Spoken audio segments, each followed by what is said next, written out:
सो hi guys, मैं हूं अक्षय और आज हम डील करेंगे इंटरनेशनल रिलेशन के एक ऐसे टॉपिक से जो कहीं ना कहीं डायरेक्टली और इनडायरेक्टली हम सभी की लाइफ को इंपैक्ट कर रहा है, that is USA India bilateral relations. तो चलिए बढ़ते हैं वीडियो में आगे। तो हम देखते हैं कि जब से ट्रंप अपने सेकंड टर्म में वापस आए हैं वो इंडिया के पीछे हाथ धोकर पड़ गए हैं। भले ही फिर वो हमारे इंडियन सिटीजन्स को एक बहुत ही इनह्यूमेन फैशन में हाथों में हथकड़ियां लगा के डिपोर्ट करना हो, या फिर इंडिया पे टैरिफ्स लगाना हो, पहले 25% और फिर 50%, या फिर उसके बाद अभी रिसेंटली हम देखते हैं कि H1B वीजा की फी हाइक कर दी उन्होंने up to $1 lakh, that translates to 90 lakh Indian rupees. लेकिन इसमें आप कहेंगे कि इसमें इंडिया का क्या है, ये तो सभी कंट्रीज पे किया है यूएसए ने। लेकिन मैं आपको बता दूं कि हर साल अप्रूव होने वाले टोटल H1B वीजाज में से 72% इंडियंस हैं। सो इस बार भले ही ट्रंप ने इंडिया का नाम इन स्पेसिफिक ना लिया हो, बट ट्रंप के इस एग्जीक्यूटिव ऑर्डर में भी टारगेट इंडिया ही है। इसके बाद हम देखते हैं कि ये बेसिकली H1B वीजा फी हाइक को समझने के लिए सबसे पहले हमें H1B वीजा को समझना पड़ेगा। सो H1B वीजा एक टेम्परेरी वर्क वीजा है, टेम्परेरी यूएस वर्क वीजा है, जो बेसिकली दिया जाता है एक हाईली स्किल्ड स्किल सेट वाले इंडिविजुअल्स को, फॉरेन इंडिविजुअल्स को यूएसए बुलाने के लिए, अपना वर्कफोर्स शॉर्टेज को काउंटर करने के लिए। और ये सबसे पहले 1990s में दिया गया।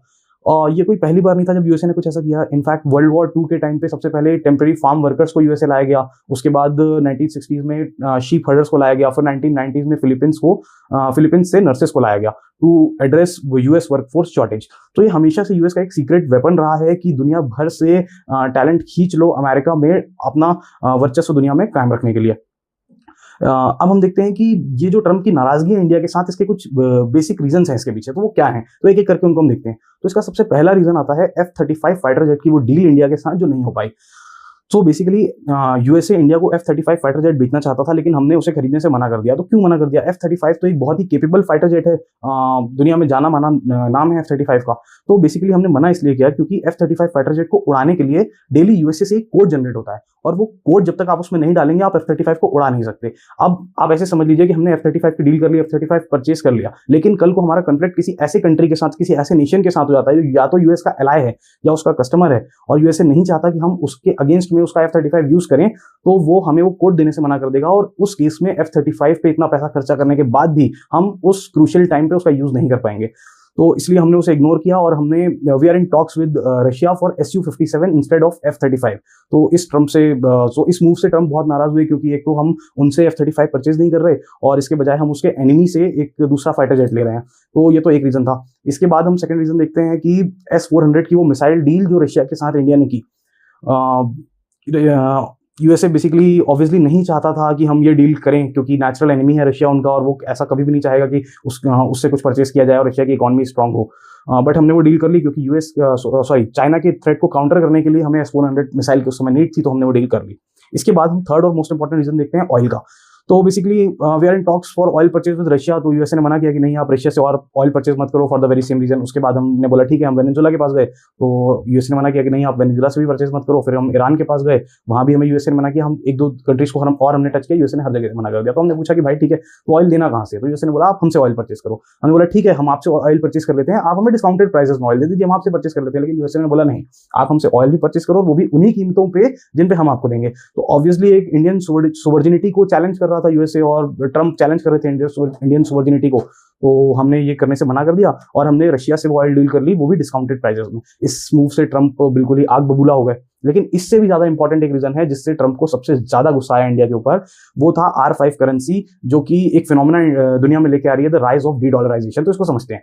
तो ब्रिक्स नेशंस का एक जो ग्रुप है, बेसिकली जैसे आप नाम से देख सकते हैं, इसमें इनिशियली 5 नेशंस थे। B stands for Brazil, R stands for Russia, I stands for India, C stands for China, S stands for south Africa. और अब इसमें 10 कंट्रीज हैं। तो इन सभी ब्रिक्स नेशन ने आपस में बैठकर डिसाइड किया कि अब हमारे आपस का जो भी ट्रेड होगा वो US डॉलर में नहीं होगा, इंस्टेड हम उस ट्रेड को अपने एक नई करेंसी में करेंगे जिसका नाम होगा R5, प्रोबेबली जिसका नाम R5 हो सकता है।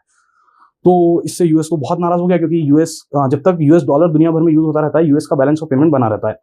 अब इसको समझने के लिए हमें सबसे पहले समझना होगा कि US डॉलर इतने प्रोमिनेंस में आया कैसे। तो बेसिकली वर्ल्ड वॉर 2 के टाइम पे क्या हुआ, जब सारे कंट्रीज वॉर में थे, तो यूएस को एक बहुत ही सेफर कंट्री के तौर पे देखा जा रहा था, क्योंकि कहीं ना कहीं वो एक पावरफुल कंट्री भी था, सेफ भी था, वॉर से थोड़ा सा अपने आप को डिस्टेंट भी रखता था। तो सभी को लगा कि हाँ ठीक है, US is a safe country. तो सबने क्या किया, अपना अपना गोल्ड बचाने के लिए अपना गोल्ड उठाया और यूएसए को दे दिया। इसके बदले में यूएस ने सबको एक रिसिप्ट दे दी कि किसका कितना गोल्ड मेरे पास है, उसकी रिसिप्ट ले लो। That receipt is basically US dollar. ठीक है। तो अब वो रिसिप्ट से हम ट्रेड करना स्टार्ट कर दिया हमने, वो रिसिप्ट हमारे पास आ गई। इसके बाद जब वर्ल्ड वॉर 2 खत्म हुआ, तो वर्ल्ड वॉर 2 खत्म होने के बाद सब यूएस के पास वापस गए रिसिप्ट लेके कि भाई ये रिसिप्ट लो, हमारा गोल्ड हमें वापस कर दो। तो बाय दैट टाइम क्या हुआ, यूएसए और यूएसएसआर सुपर पावर्स के तौर पे उभर गए थे। यूके का पावर कम हो गया था, उनका डोमिनेंस कम हो गया था कहीं ना कहीं इंटरनेशनल पोडियम पे। तो यूएसए ने गोल्ड देने से मना कर दिया। यूएसए ने बोला एक काम करो, वो जो यूएस डॉलर रिसिप्ट आपके पास है उसी से आप वापस में इंटरनेशनल ट्रेड करते रहो, वो वैलिड रहेगी और सबका गोल्ड मेरे पास था और मेरे पास ही रहेगा, आप यूएस डॉलर से ट्रेड करते रहो।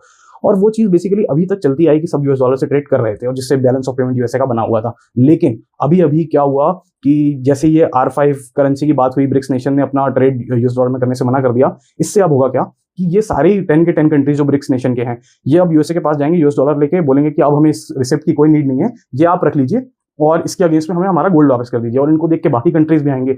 इससे क्या होगा, यूएस का बैलेंस ऑफ पेमेंट बिगड़ेगा क्योंकि गोल्ड तो यूएस से दे वापस पाएगा नहीं। तो और ये कंडीशन यूएस कभी आने देना नहीं चाहता है। तो इसलिए यूएस इस मूव से सबसे ज्यादा नाराज है इंडिया के ऊपर, क्योंकि ऑब्वियसली यूएसएसआर और चाइना को कुछ बोल नहीं सकता। यूएसएसआर इक्वली स्ट्रांग है फॉर यूएसए, चाइना इंडिपेंडेंट है, उसके पास रेयर अर्थ एलिमेंट्स और सारी चीजें हैं। और ब्राजील और साउथ अफ्रीका जैसे कंट्रीज या बाकी जो ब्रिक्स नेशन की कंट्री है वो उतने बड़े इकोनॉमीज नहीं है कि यूएस को बहुत इंपैक्ट पड़े कि वो किस में ट्रेड कर रहे हैं।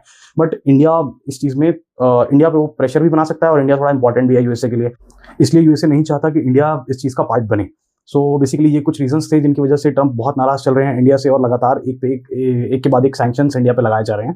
तो आज के लिए इतना ही। और इनमें से यदि किसी एक वीडियो पे whether it be H1B visa और टैरिफ्स और इलीगल इमिग्रेशन यूएसए, किसी पे भी आपको एक डिटेल वीडियो चाहिए तो डू कमेंट में below, I will make a separate video for that. Thank you.